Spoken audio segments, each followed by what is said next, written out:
Les gars, je crois que je tiens quelque chose. Une façon unique de garder votre filament au sec que je n'ai jamais vu auparavant dans des boîtes de séchage pour amateurs ou à faire soi-même. C'est abordable, facile à construire, économe en énergie et d'après ce que j'ai pu constater jusqu'à présent, extrêmement efficace. Mauvaise nouvelle. Ce n'est pas la meilleure nouvelle, j'en ai bien peur. Je ne sais pas vraiment à quoi je m'attendais ici, mais ce n'était certainement pas ça. Oh là là les gars, et regardez ça! Donc dans cette vidéo, je vais expliquer ce qu'est réellement cette méthode de séchage unique. Et ensuite, nous allons la mettre à l'épreuve à la fin de la vidéo pour voir si c'est vraiment la solution idéale que j'imagine. Allons-y. Au salon Formnext en novembre dernier, je suis tombé sur un fabricant de ces armoires de séchage haut de gamme vraiment impressionnantes pour les filaments industriels. Vous savez, celles qui coûtent entre 10 000 et 15 000 euros, mais qui peuvent atteindre un taux d'humidité inférieur à 10%. Et lorsque j'ai demandé comment ces unités fonctionnent réellement, l'explication a été, du moins pour moi, rien de moins qu'une révélation. En gros, elles utilisent des ventilateurs pour faire circuler l'air de la chambre à travers du gel de silice, ce qui permet au gel d'entrer plus souvent en contact avec l'air et d'absorber l'humidité. C'est un peu similaire à la façon dont un filtre d'enceinte fait circuler l'air à travers du charbon actif. Mais au lieu que le charbon actif filtre les caves, c'est le gel de silice qui filtre l'humidité. Si cela paraît incroyablement simple, c'est parce que ça laisse. Et il s'avère que ce n'est pas une idée nouvelle, je suis juste un idiot sans aucune formation en ingénierie. Mais si vous vous demandez pourquoi ils facturent jusqu'à 15 000 euros pour un réfrigérateur amélioré avec quelques ventilateurs et d'un dessicant, c'est parce que leur solution détecte aussi quand le dessicant est saturé et le régénère automatiquement d'une manière qui ne renvoie pas ensuite cette humidité dans la chambre. Mais nous, amateurs, pouvons le faire bien plus simplement et à moindre coût si cette solution fonctionne. Mais pourquoi tant d'efforts, Je veux dire, il existe déjà une grande variété de chauffage d'enceintes et de séchoirs à filaments sur le marché. D'ailleurs, cette boîte sèche imprimée en 3D que j'ai fabriquée dans une vidéo précédente a déjà une option pour ajouter des polymakers polydryers à l'arrière. Alors pourquoi ne pas simplement chauffer l'air pour extraire l'humidité ? Eh bien, à mon avis, il y a quelques avantages à procéder de cette manière plutôt que de l'autre. Le principal, c'est la consommation d'énergie. Les modules Peltier, comme les éléments chauffants en courant alternatif, consomment énormément d'énergie. Et ces derniers ne sont tout simplement pas sûrs à faire fonctionner 24 heures sur 24 sans surveillance. Cette approche, du moins lors de la première étape d'évacuation de l'humidité, utilise des ventilateurs à très faible consommation. Bien sûr, ce n'est que la moitié du processus de séchage. Il faut tout de même retirer l'humidité du déshydratant d'une façon ou d'une autre. Mais on peut faire ça plus tard, de façon bien plus efficace, par exemple au micro-ondes, ou en même temps que du filament qui a déjà besoin d'être séché de toute façon, plutôt que de chauffer toute l'armoire et tout ce qu'elle contient. Ce qui m'amène au deuxième avantage majeur, l'avantage thermique. Je ne suis pas docteur en sciences des polymères, mais je doute qu'il soit judicieux de soumettre votre filament à des cycles thermiques répétés à chaque infiltration d'humidité, même à basse température. Au mieux, cela risque de contraindre les bobines de filament bien serrées quand le filament se dilate et se contracte. Mais dans le pire des cas, cela pourrait aussi dégrader lentement les polymères, surtout car les filaments présents ont des températures de transition vitreuse différentes. Cela dit, il y a aussi quelques inconvénients à cette méthode. Tout d'abord, comme nous ne chauffons pas du tout le filament, même pas à 45 ou 50 degrés, il est peu probable que nous extrayions beaucoup d'humidité du filament lui-même. Cela signifie donc, en théorie, que cette solution est idéale pour conserver le filament au sec. Mais il vous faudra quand même une autre méthode pour réellement sécher ce filament. Donc, comme je l'ai mentionné précédemment, si nous doublons notre séchage et que nous mettons notre dessicant usagé dans un séchoir à filament en même temps que le filament à sécher, j'espère que nous obtiendrons une sorte de double avantage thermodynamique. Le deuxième inconvénient concerne l'entretien. Ce système ne fonctionnera que tant que le dessicant n'est pas complètement saturé. Après cela, il faudra soit s'en rendre compte à temps pour le remplacer manuellement, soit compter sur un système compliqué pour détecter l'augmentation de l'humidité et ensuite éliminer correctement l'humidité absorbée. Maintenant, je ne sais pas pour vous, mais je suis prêt à faire plusieurs remplacements et séchage manuel pour économiser 15 000 euros. Peut-être qu'on pourra utiliser une partie de ces économies pour installer plus tard un capteur d'humidité connecté à Home Assistant, afin d'être alerté pour le remplacement. Cependant, nous devons d'abord vérifier l'efficacité réelle de cette méthode de séchage. Mais avant, il nous faut une armoire sèche bien étanche pour effectuer le test. Comme vous vous en souvenez peut-être, j'ai construit cette armoire à module HDRI de CC 3D Project dans une vidéo précédente sur la chaîne. Mais comme c'est souvent le cas sur cette chaîne, et je vous promets que je travaille à m'améliorer à ce sujet, je n'ai pas pu tout terminer avant la publication. J'ai donc commencé par coller les aimants qui sont enfin arrivés, à boucher les trous prévus pour les polydryers qui n'ont pas pu me parvenir vu tout ce qui se passe dans ma région, et à ajouter le ruban en mousse aux endroits où il manquait.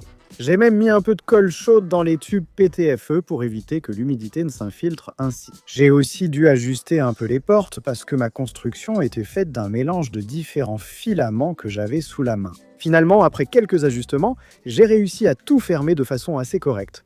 Du moins, c'est ce que je pensais. J'y reviendrai dans un instant. Mais avant de construire notre déshumidificateur à boucle de dessicant, je voulais tester l'étanchéité et en même temps faire un test de référence pour voir à quel point un dessicant statique est efficace. J'ai rempli un plateau d'environ 3 livres de dessicant, puis je l'ai mis dans l'armoire pour la nuit. Quand je suis revenu le matin, l'armoire était passée d'une humidité relative ambiante de 58% à 38% en haut et 40% en bas. Donc il y a beaucoup de marge d'amélioration, à la fois pour bien sceller la boîte et pour éliminer l'humidité à l'intérieur, ce qui signifiait qu'il était temps de passer à l'impression. Enrico, le concepteur de cette unité H-Dry, a eu la gentillesse de transformer mes idées en réalité. Et laissez-moi vous dire que je suis vraiment content qu'il l'ait fait parce que, waouh, regardez à quel point ce design est génial. Honnêtement, je n'aurais jamais pu faire ça. Le design est composé de 4 parties pour chaque unité et je me suis mis à construire 2 de ces unités pour aller avec les 2 ventilateurs soufflants de taille moyenne en 24 volts que j'avais sous la main. Tout d'abord, nous avons ce boîtier qui maintient le ventilateur en place et le plaque contre la boîte de silice. Ceci est fixé au mur arrière du HDRI avec une petite équerre décalée bien pratique qui permettra une circulation d'air dans toutes les directions. Et enfin, nous avons cette jolie boîte de silice en 2 parties qui est maintenue ensemble par des aimants. La boîte s'insère et se retire, ce qui permet de l'enlever et de la remettre en place comme une cartouche si vous voulez en imprimer d'autres. De plus, vous pouvez l'ouvrir rapidement et facilement grâce aux aimants si vous souhaitez verser le dessicant pour le sécher ou le remplacer. Personnellement, je suis incroyablement paresseux. Je veux pouvoir simplement mettre ce truc dans un déshydrateur tel quel et le sécher comme ça. J'ai donc choisi de l'imprimer avec le polycarbonate Poly Light Clear de Polymaker. Mon Dieu, j'ai l'impression d'être un homme en feu. Ça fait beaucoup de poly dans une seule phrase. Mais comme le design comporte 3 couleurs avec ce joli petit logo sur le devant, j'ai décidé de l'imprimer sur la Snapmaker U1. Bien sûr, comme tout le monde le sait, la Snapmaker U1 n'est vraiment adaptée qu'aux filaments esthétiques comme le PLA et le PETG. Elle n'est pas du tout adaptée aux filaments techniques pour application d'ingénierie. Donc même si cette vidéo est sponsorisée par Snapmaker, j'ai quand même dû apporter des modifications assez importantes à l'imprimante pour qu'elle puisse réellement imprimer du polycarbonate.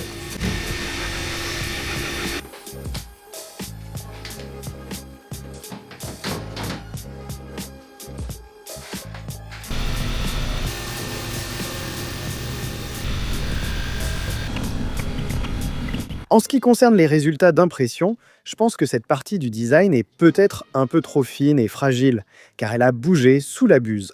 Mais à part ça, la UN a vraiment très bien fonctionné, surtout quand on sait à quel point le polycarbonate est difficile à imprimer. À partir de là, il était temps de passer à l'impression des boîtiers. Ce qui, étant donné que Snapmaker propose enfin des buses en acier trempées dans leur boutique en ligne, m'a poussé à imprimer en Prusamment PETGCF avec des accents en Prusamment PETG orange. En plus, comme la U1 me permet de mélanger différents filaments sans aucun gaspillage supplémentaire, j'ai choisi de faire les supports en PLA, puisqu'ils n'adhèrent à aucun de ces 2 filaments. Et je dois dire que la finition de ces impressions est absolument superbe. La calibration automatique du débit sur la U1 est vraiment sans égal. Au cas où vous ne l'auriez pas remarqué, j'aime vraiment mes Snapmaker U1. Ce sont parmi les meilleures imprimantes que j'ai jamais possédées, surtout à ce prix-là. En plus, j'aime vraiment la façon dont Snapmaker adopte et respecte les firmware et logiciels open source. Et ils adoptent même un écosystème tiers florissant au lieu d'essayer de tout contrôler et de tout verrouiller. Donc, si vous cherchez une véritable imprimante 3D multimatière capable de gérer tout, du PLA et PETG jusqu'au nylon et même au polycarbonate, ne cherchez pas plus loin que le lien dans la description où vous pouvez commander la vôtre dès aujourd'hui. Elles sont maintenant en stock et prêtes à être expédiées. Et si vous êtes très rapide, vous pourrez peut-être encore profiter du prix de précommande avant qu'il ne disparaisse le 10 avril. Mais maintenant, revenons au projet où il était enfin temps d'aller de l'avant, d'assembler la première unité et de la tester.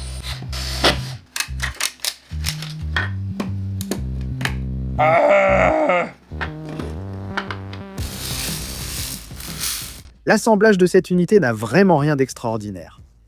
Il y a 2 vis pour fixer le ventilateur, 8 aimants et un peu de dessicant.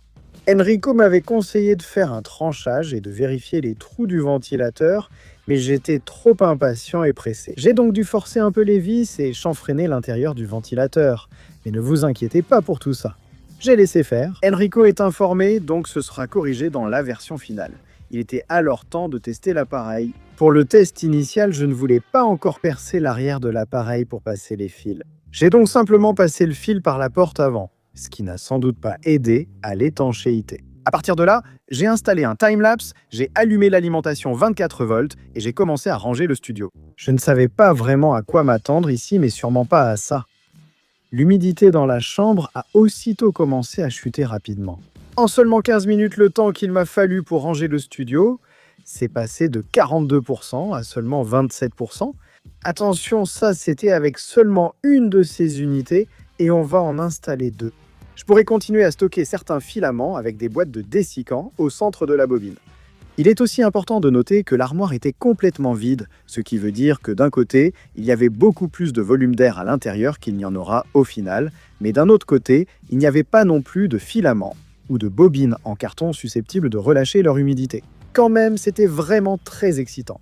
Mais 27%, ce n'est toujours pas assez bas pour stocker des filaments exotiques comme le nylon. J'ai donc laissé le ventilateur tourner toute la nuit et suis rentré chez moi pour voir jusqu'où l'humidité descendrait. En revenant le lendemain, les résultats étaient déjà fantastiques pour un stade aussi précoce du test. 22% en haut et un honorable 18% en bas, là où se trouvait réellement le déshydratant. Honnêtement, c'est déjà vraiment pas mal, mais je pense qu'on peut encore faire mieux. Ma prochaine étape a donc été de vérifier s'il y avait des fuites permettant à l'humidité de revenir dans la boîte. Comme vous vous en souvenez peut-être, mon HDRI a été imprimé avec différents matériaux que j'avais sous la main, sur plusieurs imprimantes différentes, et avec quelques astuces créatives lorsque je n'avais plus de joint d'étanchéité en mousse. Donc je savais que ce ne serait pas hermétiquement scellé tel quel. Pour tester cela, j'ai placé un pistolet à air chaud à l'intérieur, verrouillé la gâchette et sorti la caméra thermique. Alors, cela a été intéressant pour plusieurs raisons. Premièrement, cela m'a rappelé que cette boîte n'est pas conçue pour être un séchoir à filaments. Elle est très mal isolée thermiquement, et vous gaspilleriez énormément d'énergie à essayer de la chauffer suffisamment pour réellement sécher votre filament.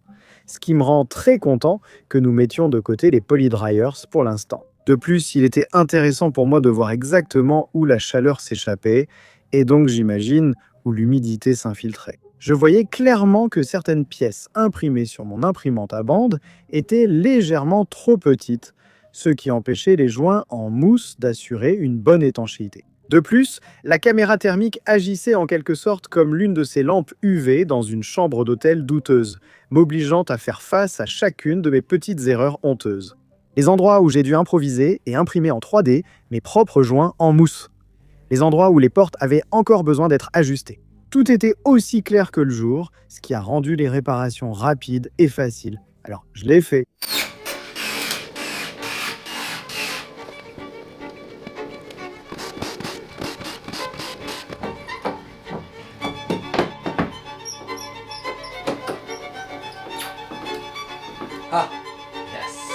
Mais il y avait une autre chose qui me dérangeait dans le design autrement parfait d'Enrico. Ce trou en forme de losange au fond. De toute évidence, il est conçu pour rediriger une partie de l'air du ventilateur à travers la boîte afin qu'il puisse recirculer dans toute l'armoire. Mais il semble occuper une assez grande partie de la zone où le ventilateur souffle réellement. De plus, je me suis un peu demandé, est-ce que la majorité de l'air ne frapperait pas simplement la couche supérieure du dessicant et ne prendrait pas le chemin le plus rapide vers l'extérieur au lieu de se dissiper dans toute la boîte? Alors je me suis dit, Ne voudriez-vous pas une sorte de réseau interne de conduits pour diriger l'air vers le bas et le répartir davantage sur plus de billes? Avant de construire et d'installer l'appareil, j'ai donc décidé d'essayer de modifier moi-même une des cartouches au lieu de déranger Enrico un dimanche ou de réimprimer tout le dispositif.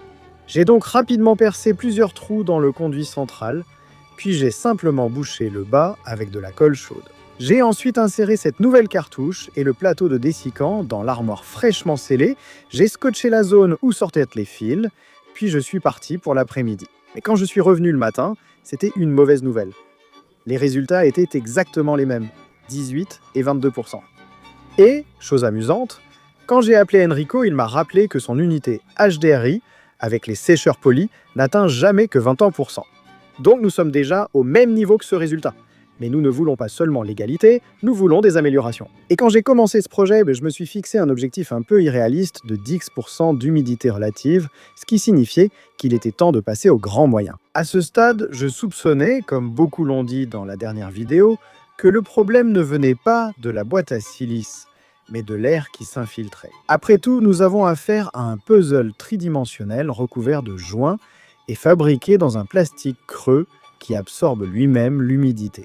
Donc, en plus de renforcer davantage les joints avec des versions imprimées en 3D plus épaisses et de remplacer complètement tous les bouchons qui avaient de minuscules perforations, j'ai décidé de faire comme Enrico l'a fait sur sa propre unité et d'appliquer un vernis à l'intérieur. C'est à ce moment-là que j'ai vraiment été reconnaissant que le HDRI soit conçu pour se démonter aussi facilement afin que je puisse retirer tout le mécanisme interne très rapidement pour le peindre. Petite parenthèse, vous savez que ça devient sérieux sur cette chaîne quand je sors vraiment dehors et paie le prix exorbitant des matériaux au magasin de bricolage. 14 $ pour une bombe de peinture, vous vous moquez de moi? Donc, maintenant que l'intérieur a été recouvert avec environ 2 bombes de peinture et des joints améliorés partout, il ne restait plus qu'à faire un test grandeur nature de tout le système. Donc je vais assembler puis installer ces deux éléments. Je vais laisser les trous percés sur celui-ci et celui du dessus servira à rediriger l'air.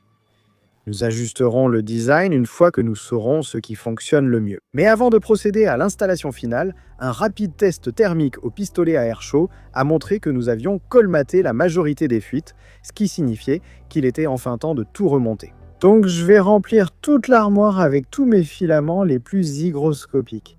On parle de nylon, de polycarbonate et de TPU, tous sans leur protection sous vide. Honnêtement, ça me paraît complètement fou avant de vraiment savoir si ce truc va être fiable sur le long terme. Mais si on veut vraiment tester ce truc correctement, il nous faut des conditions réelles. Et une fois que j'ai tout préparé, c'est le moment de la fête de Pessa, ici. Je vais quitter la ville quelques jours.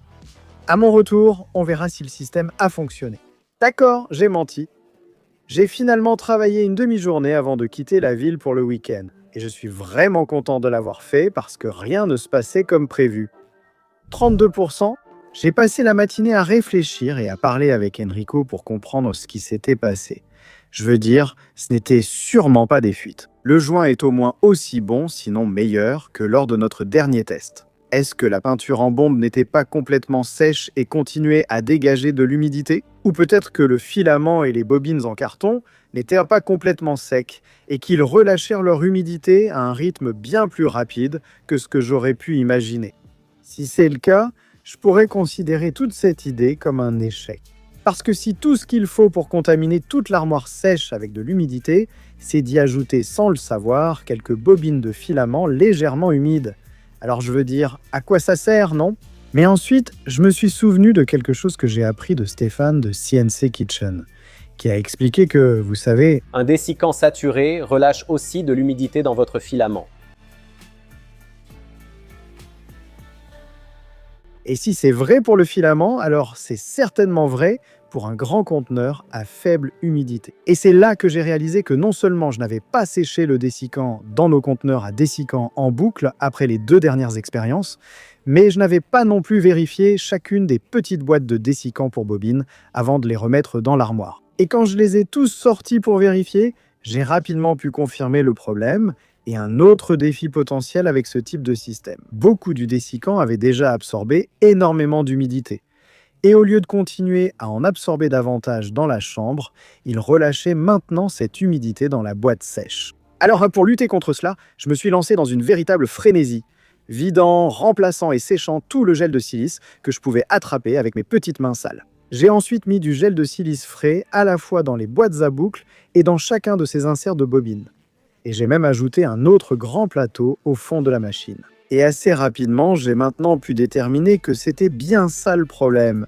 Parce que, même si l'humidité était remontée à 50% pendant que j'avais la chambre ouverte, elle a immédiatement commencé à redescendre, dépassant rapidement ce plateau de 32%. Donc pour l'instant, je vais vraiment quitter la ville cette fois-ci. Et quand je reviendrai, on verra si cette tendance positive continue ou si cette solution n'est tout simplement pas aussi efficace quand on ajoute vraiment du filament et des bobines en carton dans le lot. Je suis de retour, mais j'ai bien peur que ce ne soit pas une bonne nouvelle. Donc au final, je suis resté absent pendant 5 jours. Et quand je suis revenu ce matin, l'armoire affichait 34 et 35% d'humidité, ce qui, évidemment, n'est pas idéal. J'ai donc séché et remplacé à nouveau tout le dessicant.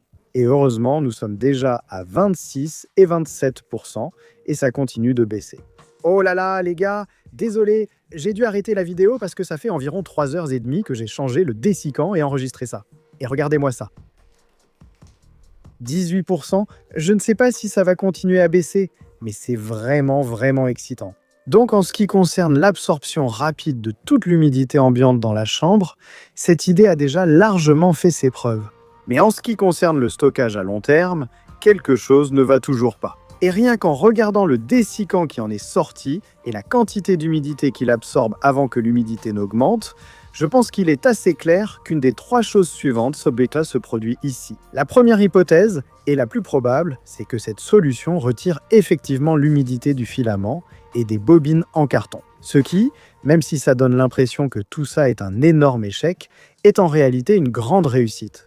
Et ce n'est pas juste du déni. J'ai en fait de bonnes raisons de croire que c'est une grande partie du problème parce que j'ai imprimé cette pièce en polycarbonate alors que j'avais laissé le filament dehors pendant plusieurs jours avant de le ranger dans l'armoire et elle s'est imprimée absolument parfaitement. En fait, bien mieux que ce à quoi je m'attendais si le filament n'avait pas été un peu séché. Donc, si l'humidité dans la boîte augmente réellement parce que notre petit appareil déshydrate lentement le filament, alors la solution à cela est en fait assez simple. A. Nous devons nous assurer de ne mettre que du filament et des bobines très secs à l'intérieur.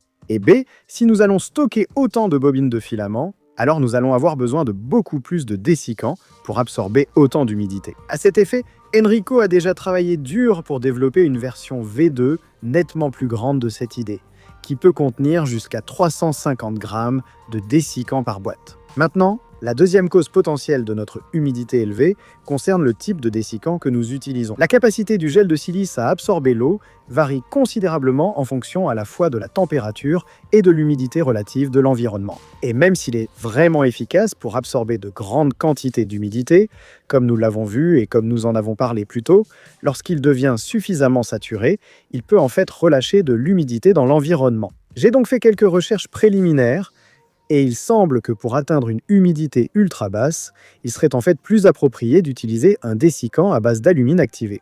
Donc dès que je pourrai enfin recevoir à nouveau des livraisons de l'étranger, je vais commander un tas de ce produit et expérimenter en remplaçant ou même en complétant le gel de silice. Honnêtement, je ne serais pas surpris si au final la meilleure solution s'avère être d'utiliser du gel de silice dans une unité et de l'alumine activé dans l'autre. Je ferai probablement une mise à jour informelle à ce sujet et sur la façon dont ces expériences se déroulent sur notre deuxième chaîne. Alors assurez-vous d'y être abonné aussi si cela vous intéresse. Et enfin, le sujet qui fâche. Il est tout à fait possible que mon meuble HDRI ne soit toujours pas assez bien scellé pour tester correctement cette idée. Cela pourrait aussi être dû au fait que le HDRI est conçu pour atteindre 20% d'humidité relative mais qu'il n'est vraiment pas prévu d'aller plus bas.